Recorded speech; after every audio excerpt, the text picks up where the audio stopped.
Maniniwala ka ba na may mga magsasakang Tsino na kumikita ng $80 million kada taon sa pamamagitan lang ng pagbababad ng bawang sa tubig? Parang kalokohan di ba? Pero sa totoo lang, bahagi ito ng sinaunang teknik sa pagsasaka na ipinapasa na sa loob ng libu-libong taon.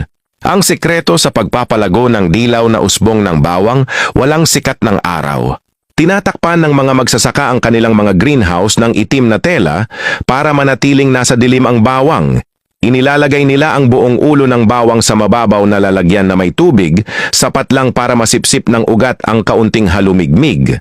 Dahil walang sikat ng araw, walang chlorophyll na nabubuo, kaya naglalaho ang kulay berde. Ang natitira ay isang malambot na gintong usbong, makinis at kumikislap na parang sut lang hinaplos ng araw.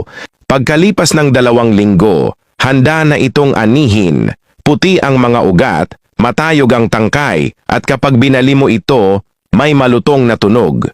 Sa mga kusinang Tsino, madalas itong gisahing kasama ng itlog, kaunting mantika at asin lang, at bumabahana ng bango ang buong silid.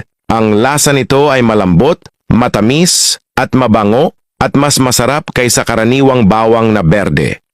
Kaya ilang beses ang taas ng presyo nito kumpara sa ordinaryong bawang, pero lagi pa ring mataas ang demand. Kaya ayan, hindi basta-basta ang pagbababad ng bawang sa tubig. Gamit ang sinaunang karunungan, ginagawa ng mga magsasakang Tsino ang isang gintong delicacy. Ngayon kung may mangkok ng tubig, itim na tela, at ilang pirasong bawang ka, susubukan mo rin bang magpalago ng sarili mong golden garlic?